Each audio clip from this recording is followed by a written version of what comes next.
creating cultural awareness and understanding. This is Culture Clique. Culture Clique is written and produced by KQAL FM on the campus of Winona State University. Mosquitos, ticks, and gnats. Oh my! It's that time of year again when pesky bugs are out to hamper your good time in the summer. But who wants that greasy, smelly bug spray full of DEET all over your body? And what if you have sensitive skin? Or you don't want your children covered in chemicals? Thankfully, there are all-natural alternatives out there. On today's Culture Clique, we go to Bluff Country Co-op to talk to Hailey Beeman about making your own insect repellent.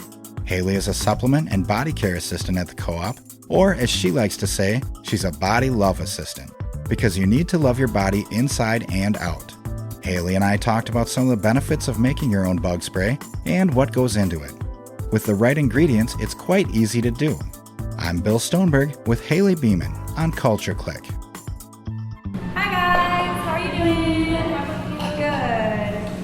So, a little bit of different class today. There's not a lot of leading or guidance for it. It's really self-explanatory. You just kind of simple recipe card, mix your stuff up, and fill your bottles. But there's a simple recipe, and it is. In fact, there are cards with the recipe on them that you can pick up at the co-op. The ingredients are as follows: 30 drops rose geranium essential oil, 30 drops citronella essential oil, 20 drops lemon eucalyptus essential oil, 20 drops lavender essential oil, 10 drops rosemary essential oil, 1 tablespoon vodka or rubbing alcohol, a half cup natural witch hazel, and a half cup water, or you can use vinegar. Then comes the fun part. In fact, it's super easy. All you got to do is place the essential oils in a glass spray bottle, add the vodka or alcohol, and shake well to combine. Then you pour in the witch hazel and shake that to combine. Then you add water, shake it again, and you're ready to go. I'm here with Hailey Beeman. She's a supplement and body care assistant down here at Bluff Country Co-op. How are you doing today? I'm doing well. How are you? Great. Thank you for being on the show. I saw on your calendar that you're doing a do-it-yourself bug spray class, and I thought this is perfect because the gnats are horrible right now. Oh my gosh, they're awful. Oh my goodness. They are. What got you interested in this? How did you learn how to do it? It was just some kind of personal research and trying to stay away from the chemicals and all of that kind of nasty stuff that's in the conventional bug sprays. Right, stuff like DEET and stuff like that. DEET, yeah, it's awful. Yeah, okay. What kind of bugs does this repel? I noticed we have a recipe here, kind of read through that, but what specifically kind of bugs are we looking at? Just in general or specific bugs? Just kind of bugs in general, more so like gnats, mosquitoes, and ticks. Oh, okay. Yeah. Cool, those are important. Yeah, very important. The ones that just kind of eat you alive in a sense. Right, of course. I noticed on the back, we have lemon, eucalyptus, lavender, and geranium, and, different things that they repel. Can you use different amounts, say the eucalyptus oil? It says it's good for repelling ticks and mosquitoes and stuff. Can you adjust the dosage or the level of that in your bug spray and repel more, or? That's kind of a debatable thing. The recipe calls for about 20 drops, and we try to keep that low just because essential oils, when they're on the skin, they can be kind of potent and, cause a little skin irritation. That's why we dilute them. But I wouldn't recommend it, but if you want to try it, you could do that. But personally, I would just stick to the recipe. Stick to the recipe. It'll work just fine. Yeah, yep. So I think I know the answer to this question because I'm looking at the ingredients, lavender, lemon.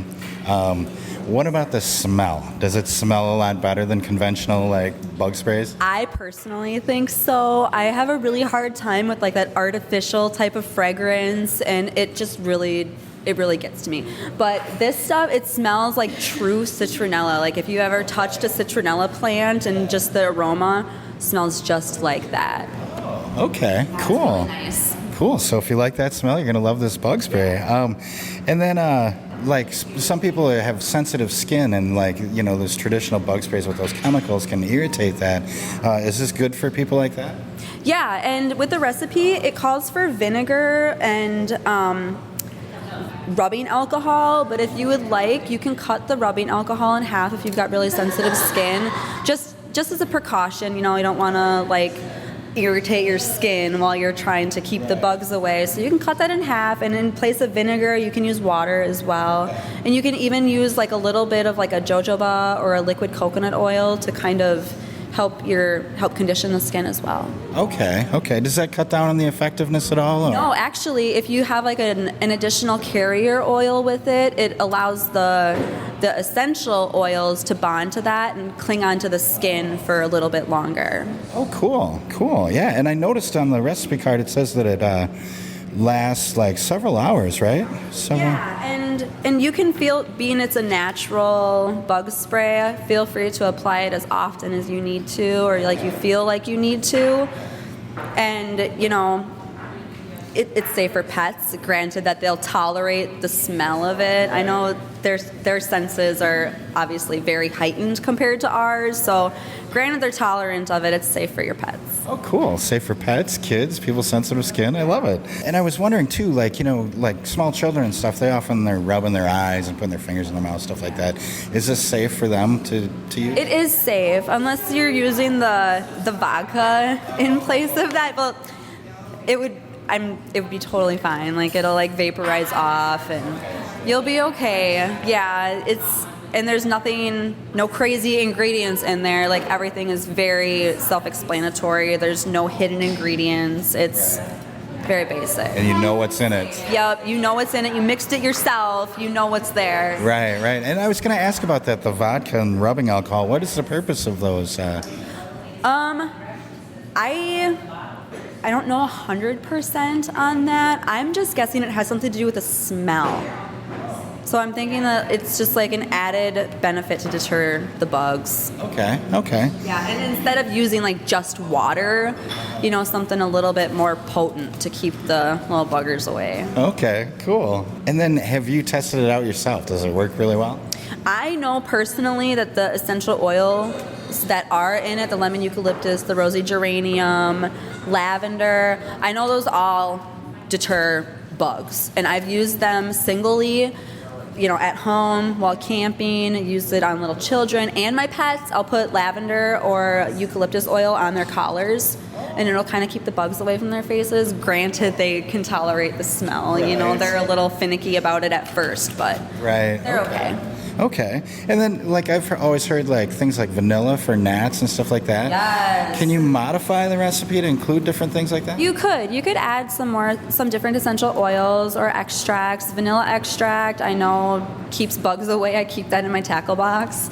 Okay, It's really nice. And you can add peppermint as well, which is just kind of like an added smell and pest deterrent. Okay, great. So are there bug sprays like this that are more naturally made that you available like in the store here, or do you recommend making it? We have a couple different options in the store, but if you want the convenience of having it pre-mixed, there's some blends that we carry in the store, local folks as well. And for me, personally, I just like to know what's in there. So if I can make it myself and I have all the ingredients, I'll just do that. Okay, that sounds like a good plan.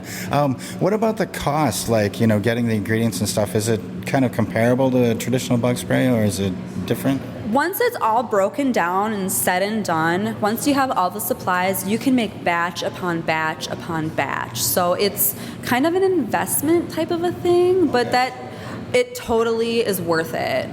Like, once you have all the oils, there's infinite uses for these oils. You can use them for all kinds of things other than the bug spray. So really, it would be cost effective to invest in this. Super cost effective, yes. Okay, great. And there's a lot of positives here. I like this.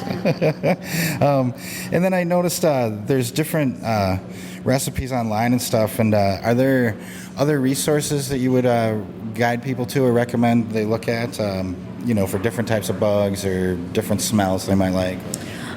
You can add different types of fragrances to your blend, just to personalize it a little bit if you would like to. But Google, you can look up any type of essential oils and what the benefits are and what kind of bugs they can deter, and gnats, mosquitoes, things like that. Lots of citrus or like lemony, really pungent type of smells, like the eucalyptus, strong smells are really good at keeping the bugs away. Okay, cool. A lot of these essential oils that Hailey mentions are listed on the back of the recipe card that's available at Bluff Country Co-op. Some of these essential oils are lemon eucalyptus, lavender, and geranium. And there's also websites listed that you could go to, like livestrong.com and optoderma.com. There's tons of great information on these cards. For example, a repellent with 30% PMD, which is the active ingredient in lemon eucalyptus, will generally provide about 2 hours of full protection from mosquitoes and up to 6 hours under certain conditions.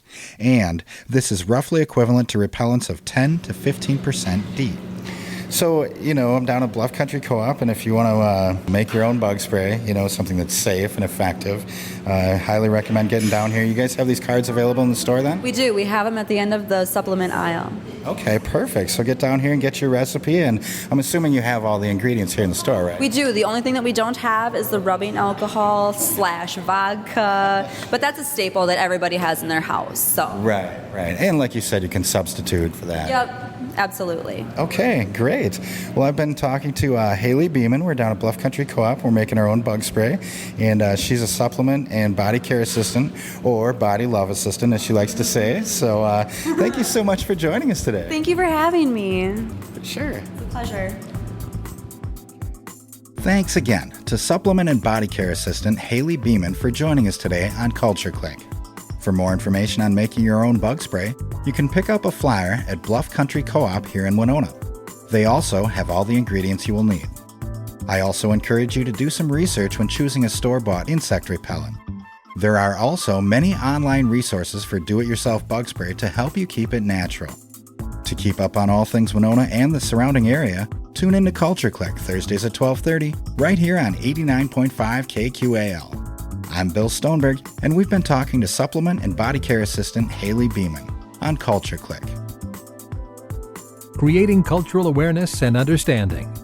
You've been listening to Culture Clique. Support for Culture Clique is made possible by the Minnesota Arts and Cultural Heritage Fund. Culture Clique is produced by KQAL-FM on the campus of Winona State University. For more information, look us up on the web at kqal.org. And thanks for listening to Culture Clique.